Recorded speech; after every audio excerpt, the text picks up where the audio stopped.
कुरुक्षेत्र में बाढ़ का कहर अब थमने लगा है, लेकिन बाढ़ जो दर्द, जो पीड़ा, जो बुरे अनुभव दे गई है वो बरसों याद रखेंगे लोग। बाढ़ के उफान के साथ राजनीति भी उफान पर थी कुरुक्षेत्र में।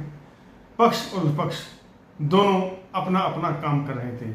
सत्ता पक्ष अपनी बात कह रहा था, विपक्ष अपनी बात कह रहा था। कोई लोकतंत्र है, सबको अपनी बात कहने का हक है, लेकिन हमारा भी हक है कि आपको वास्तविकता तक पहुंचाया जाए। सभी को बराबर स्पेस देकर सभी की बात सुनना और कहना ही मीडिया का असली रूप है। सुभाष सुधा की टीम के अहम किरदार हैं धर्मपाल चौधरी डीपी, जो फ्लड के दिनों में वहीं रहे और 6 दिन तक बोट में जाकर लोगों को निकालते रहे, पशुओं को बांध कर रस्सियों से बाहर लाते रहे। दिखाई नहीं दिया क्योंकि मीडिया से थोड़ा परहेज रखते हैं, ज़्यादा सामने नहीं आते हैं, लेकिन हमने जो देखा था वो पूछने आए हैं। डिपी जी, आप 8-8 फुट पानी में बोट में थे, बोट से उतरकर 4-4 फीट पानी में आप भैंसों को पकड़ कर निकालते हैं, दिखाई दिए, लेकिन मीडिया में कहीं नहीं, चुपचाप काम किया। जबकि ये तो अच्छा मौका था मीडिया में हाइप लेने का, मीडिया में अपने दिखाने का, आपने बिल्कुल चुपचाप काम किया। ये फर्क कैसे लगा? देखिए, जो प्राकृतिक आपदा में जो त्रासदी हुई है, सबसे बड़ी बात है कि इसमें सभी शहरवासियों का और गांव के किसानों का भारी नुकसान हुआ है। हमारी नैतिक जिम्मेवारी बनती है कि हम मीडिया में एक प्रचार प्रसार न कर लोगों के बीच में जाकर उनकी समस्या को समझें और नैतिक जिम्मेवारी के साथ उसका समाधान करने का प्रयास करें। हमने भी वही किया। सरकार ने सभी अधिकारियों को उसके बीच में लगाया। भारतीय जनता पार्टी ने पार्टी के पदाधिकारियों को निर्देश दिए और एक एक पदाधिकारी उस समय लोगों के बीच में गया।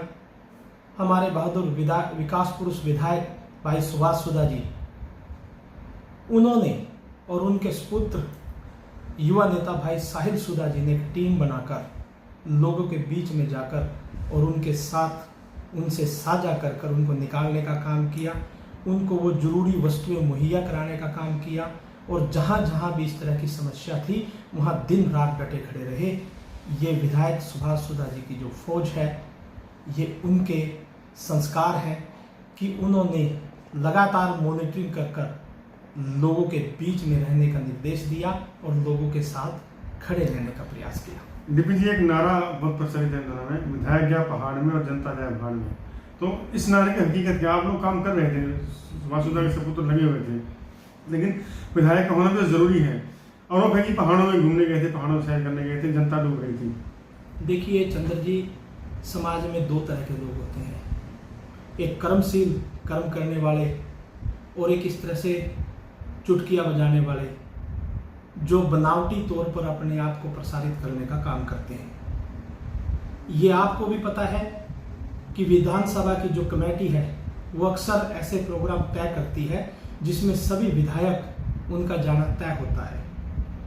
उसमें न सिर्फ भारतीय जनता पार्टी के विधायक थे, उसमें कांग्रेस के भी विधायक थे, लेकिन वो निर्धारित प्रोग्राम पहले से होता है, तय होता है।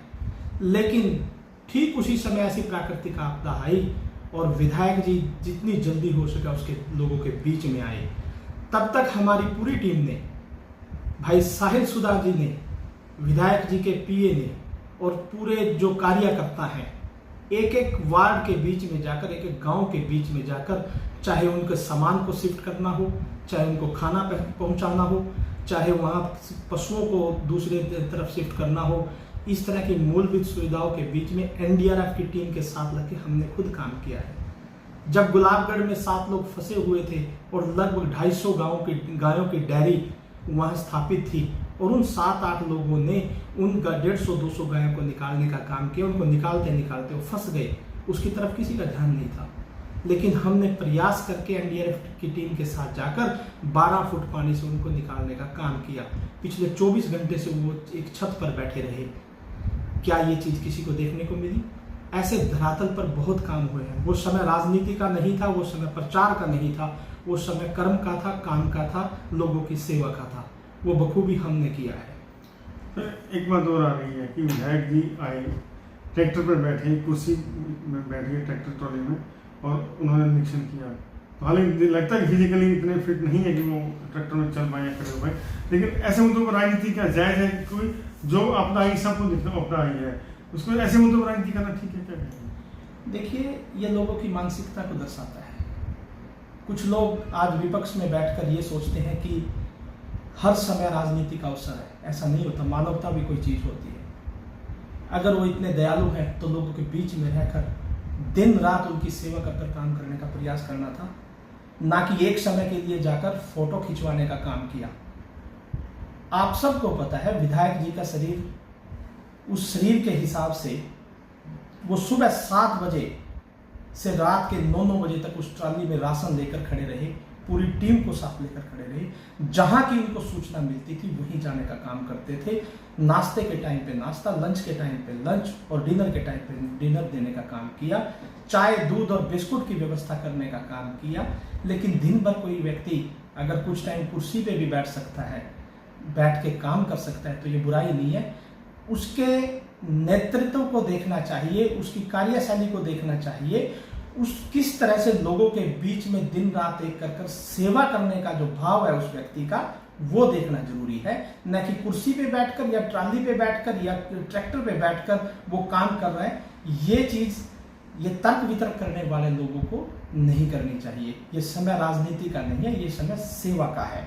शहर हमारा है, लोग हमारे हैं, और हम लोगों के बीच में जाकर लोगों के नुमाइंदे बनकर, उनके भाई बनकर उनके बीच राहत कार्यों का प्रयास करते रहे हैं और करते रहेंगे। एक चर्चा हो रही है कि बाईपास बन जाए जो सरस्वती के साथ साथ बने, फ्रंट से बचा जा सकता है और ट्रैफिक से बचा जा सकता है। ऐसी प्लानिंग आपके मन में है, सब होना चाहिए या विधायक जी सोच रहे हैं? बिल्कुल ऐसी प्लानिंग है। इसके लिए माननीय विधायक जी ने, माननीय सांसद जी ने केंद्र में आवाज भी उठाई है और माननीय विधायक सुभाष सुधा जी ने मुख्यमंत्री जी को अवगत भी कराया है। और ये प्रयास है कि कुरुक्षेत्र को बहुत जल्द बाईपास की सौगात दी जाए और इस तरह की व्यवस्था की जाए कि आगे से इस तरह की कोई भी त्रासदी ना हो। ये किसी के बस की बात नहीं है, लेकिन लोगों का बहुत बड़ा नुकसान हुआ है। आज उनको स्नेह, प्यार और विश्वास की जरूरत है, उनको मदद की जरूरत है, राहत की जरूरत है। इस तरह की बयानबाजी और राजनीति का तुष्टिकरण करने की जरूरत नहीं है। ये लोग जो सिर्फ हर अवसर को राजनीति देखते हैं, ये विधायक जी के उस भाव को नहीं देख पा रहे। जो व्यक्ति दिन रात एक एक गली में जहां दवाई की जरूरत है उन्होंने दवाई प्रोवाइड कराई, जहां फॉगिंग मशीन से स्प्रे की जरूरत है फॉगिंग मशीन से स्प्रे कराया, जहां चूना डालने की जरूरत है वहां चूना डाला, क्योंकि पानी चला गया। लेकिन ये लोग अपने घरों में राजनीति के लिए आ गए। विधायक जी आज भी लोगों के बीच में खड़े हैं। जहां आज जो आउटर में लोग हैं, जो बाहर से आके बसे हुए हैं, जिनको खाने पीने की व्यवस्था प्रॉपर नहीं है, उनके लिए नाश्ते और राशन की व्यवस्था भी कर और इस तरह की मेडिकल सुविधाएं प्रदान कर, क्योंकि इसके जाने के बाद बहुत सी ऐसी चीजें हैं जो जिस तरह से बीमारी फैलने का डर रह सकता है, जिस तरह से पानी की व्यवस्था है, जिस तरह से सामान और राशन की व्यवस्था है, उसको निश्चित तौर पर विधायक जी सबके बीच में पहुंचाने का काम कर रहे हैं। और प्रशासन को आदेश देकर, प्रशासन के साथ मिलकर एक एक टीम का कार्यकर्ता आज हर चीज की मॉनिटरिंग कर काम करने का प्रयास कर रहा है। क्या इन लोगों को ये चीज दिखाई नहीं देती? आप मीडिया के लोग हैं। मीडिया एक ऐसा एक स्तंभ है जो आम लोगों की रक्षा, आम लोगों के हित और आम लोगों के बारे में जनजीवन की व्यवस्था दिखाने का काम करता है। आप जाकर पूछिए लोगों से कि लोगों को किन लोगों ने सपोर्ट किया, लोगों को विधायक जी ने किस तरह से अपनापन समझकर, अपना परिवार का सदस्य समझकर, अपनी जान पर खेलकर उनके बीच में रहकर राहत कार्य करने का काम किया। देखिए, धर्मपाल चौधरी डीपी एक ऐसे नेता हैं जो खुद डटे रहे, लेकिन जब विधायक के ऊपर बात आई तो भी सबसे आगे आकर, सबसे सामने आकर, सबसे पहले जोरदार ढंग से विधायक की वकालत की है। साफ कहना है कि विधायक जब यहाँ नहीं थे तो सरकारी काम पर थे, विधानसभा की कमेटी की बैठक में गए थे। उनके पीछे उनका बेटा और उनकी पूरी टीम और पूरा स्टाफ लड़ रहा था बाढ़ से, और आने के बाद खुद लड़ रहे थे। राजनीति हो लेकिन ऐसे मौकों पर ना हो, ये कहना है धर्मपाल चौधरी डीपी का। और साफ कहना है कि विधायक सुभाष सुधा जो काम करते हैं वो काम बोलते हैं, वही काम लिखते हैं, और निश्चित रूप से राजनीति अपनी जगह और सेवा अपनी जगह। धर्मपाल चौधरी डीपी पहले ऐसे नेता हैं जो विधायक सुभाष सुधा के पक्ष की बात कहने के लिए मीडिया के सामने निडरता से आ डटे हैं। बी पॉजिटिव न्यूज़ के चंद्र प्रकाश।